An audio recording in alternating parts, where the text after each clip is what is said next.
Constantino, pound for pound. Little giant boxing. Manny, speaking about that weight level, what did you think about this week's fight, Spence? Incredible fight. Crawford's an incredible fighter. I mean, he's just definitely pound for pound one of the best welterweight fighters I have ever witnessed. I have ever seen what he did history. In the history of boxing. Why do you say that? Huh? Why do you say that, Manny? Because he's just I'm a baseball fan. Yes, I'm a sports fan in general. But it's like going to it's just like going to a ball game, right? Going to a baseball game and watching a pitcher perfect game. Have you ever been to anything like that before? It's crazy. That's what that was like, man. That's what Crawford was like on Saturday night. He pitched a perfect game. If you're a boxing fanatic the way I am, I'm sorry. If you're a baseball fanatic the way I am, I love sports, and I can compare. You know, obviously it's a different sport, obviously, but that's as close as it can come to. It can get to is a pitching a perfect game. So you say he had like a perfect night. He picked a perfect night, man. You know how hard it is for a pitcher to pitch a perfect game, and that's what Crawford did, man. He was flawless, man. He pitched he fought a perfect fight. He pitched a perfect game, and it's incredible when you get to see. It's not, and it's also who he did it to. It's not. It wasn't just any team, you know. It wasn't just any fighter. This was Errol Spence. Yeah. Pound for pound, the best welterweight fighter in boxing in the world, and to two of the best fighters in the division, not just the division, but just in boxing in general. For him to do something like that to Errol Spence is incredible. What impressed you the most about what Crawford did? What impressed me the most is he makes it look so simple, you know? There's no pressure. I mean, I understand, and believe me, if you ask him, if you ask anybody, that there is a certain level of pressure, especially a fight at this level. But he made it seem like he was in a ring there by himself and no one else. Wow. You know what I mean? Like fighting in front of an empty crowd, an empty arena, it's not the same as fighting in front of 20, 30,000 people, or 50 in some cases, whatever the case may be. It's not, he just made it, it seems like he was there by himself. It almost made it look like a sparring session. It made it look so simple. You know, no pressure. The jab, his right jab, he was on point, very precise. He had the best. Look who, I mean, when you have a sparring partner like Shakur Stevenson. Shakur, I mean, you can't ask for a better sparring partner than that. You know what I mean? That helped a lot, right? Are you kidding me? Tremendously. It helped tremendously. What do you make of some experts that I've heard, like Doug Fisher saying, Crawford never left second gear, like he was just. Yeah, cruise control. Yeah. Cruise control. Do you feel like that too? Yeah. Watching him as a trainer. Yeah, watching him. You have a different eye. Absolutely, and I couldn't agree with him more. He was on cruise control. He just had it on a certain gear and just cruise control, man, the whole way through. No pressure. Knew exactly when to, you know, pick up the tempo, when to slow it down, and just break his opponent down one by round. And understanding that knockouts come on their own. You know what I mean? But when you smell blood, you move in for the kill. But the referee obviously had to step in and stop the fight. But he just never took his foot off the pedal. You know what I mean? He just cruise control, but he always in control, always working behind that jab, that left, that 2-1, and especially he's not a southpaw. That's what impresses me the most. Started as a southpaw. The guy's not even a southpaw. Yeah. You know what I mean? And he fights better than most southpaws do. You know what I mean? The 2-1 combination in that second round. Do you think that was the left and came back with that right jab, and you know, it's a masterpiece. Do you think that was a major key to his victory, the jab? 100%, just like it is for any fighter. Jab is always key, you know, for any fighter at any. If you want to succeed in boxing, if you want to, sometimes you win with the jab alone, and that's exactly what he did. I mean, he just his jab was on point, and then on top of that, it was a power jab because he's right-handed, so he was. You know what I mean? See, some people don't even know what that means. Yeah, it's a power jab. Every jab was a power jab. That's why he got dropped in that second round, because he was using his left. He wasn't fighting from the conventional stance, and his power's in the right hand. So when obviously like Oscar De La Hoya, that's why Oscar has such a southpaw. He's a southpaw, but he fought as a right hand, as a conventional fighter, orthodox stance that is. So he always, he would always lead with his power hand, which was his left. So he has so much. Look with Julio Cesar Chavez, that first fight, he cut him open with a straight jab. That was his power hand. You know what I mean? And then the same thing with Errol Spence. I mean, with Crawford switching to the southpaw stance, he's leading with his power hand, which is his right. That's why he was so deadly. He was so on point with that right hand. But nonetheless, to do it from a southpaw stance, it takes a high degree of difficulty, knowing that you're not a southpaw. Is it scary to know that Crawford had another gear, meaning you could turn it up another level, but never went there? Scary, because the man's fucking 35 years old. You know what I mean? You're supposed to be slowing down at 35, and there's no sign of him slowing down anytime soon. It's incredible. And as far as him saying, like, you know what, maybe I'm gonna move up to 154 and possibly try to fight the fighters there. I'm waiting for him to retire from boxing so we can get a shot at a title. No, man. As a coach, hey, if we had an opportunity one of my guys had an opportunity to fight Crawford, it's a once-in-a-lifetime opportunity not only to fight for a world title, but to fight the best fighter in the division. It would be an honor.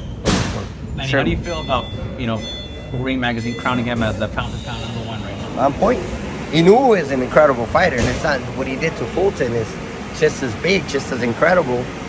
But I don't know. I would have to give the edge to Crawford.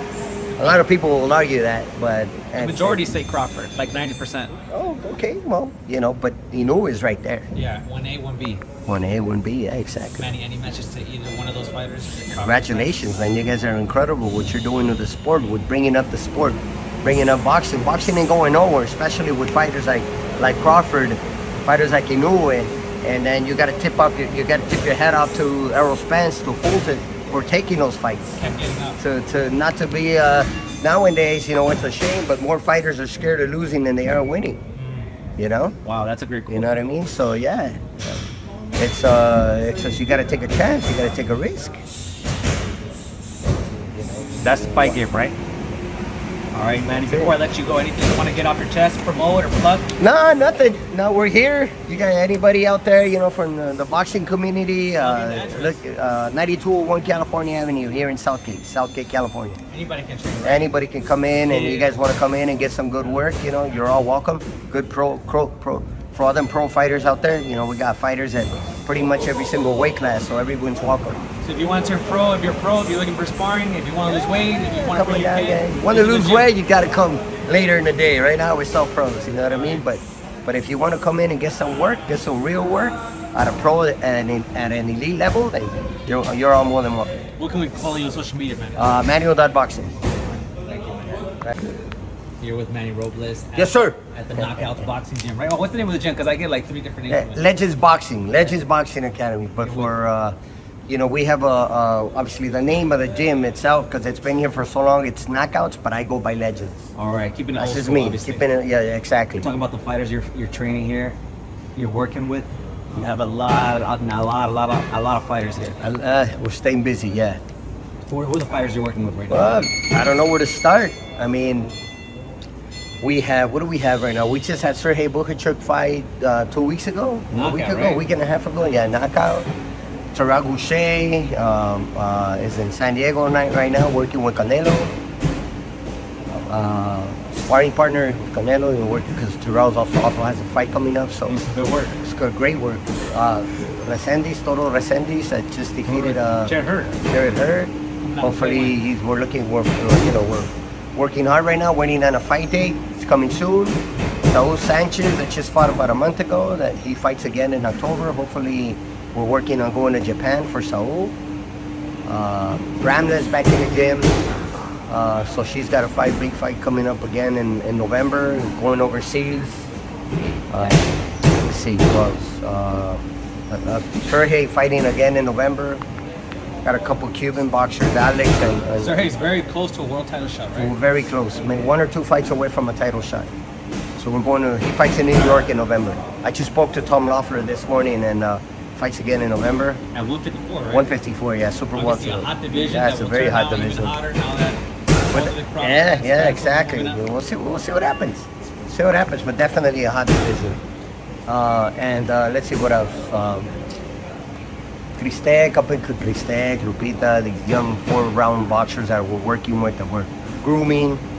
Alex and Brian, los cubanos, los muchachitos cubanos, 3-0, 3 knockouts, 2-0, 2 knockouts, so, you know, both of the kids, and you know, promising Cuban boxers, fighters that I've been working with for a little while now, waiting on a fight date, hopefully sometime in August, early September. And man, I mean, we're just staying busy. We got Mizuki coming in, 115 world champion for Japan, coming in next week to, you know, do camp here. We get a lot of boxers coming from overseas. Junto trains here. He'll be here tomorrow for sparring. He works with Rudy Hernandez, of course. Yeah, but it's always busy. It's always busy here. Today's not a sparring day, but we're, you know, working with my guys. Tomorrow, Monday, Wednesday, Friday, it gets pretty busy because we have people, right? Nothing but pros for the most part. Yeah. We got fighters coming in from all over town, all over different parts of the world. The Junto coming from Japan, sparring out here, working with us right now. So, you know, it's always fun. There's always something going on.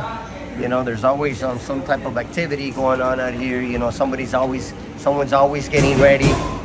Everybody, iron sharpens iron. You know what I mean? Everybody helping each other out here. Like I said, my boxers and, you know, boxers that come in from, you know, different parts of the country, the world, and it's just fun, man. It's fun, low key. You know, everybody knows about the gym, and we just try to keep it low key, keep it, you know, boxer friendly.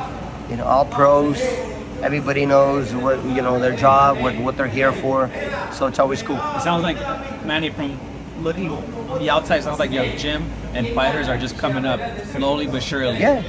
I mean, it's, some fighters are established fighters already. You know what I mean? Established fighters that are they can be fighting for a world title at any moment, at any given time. So we're always working. We're always working because you just never know. It's boxing. There's no off season in boxing. You gotta stay ready, so you don't gotta get ready, like they say, right?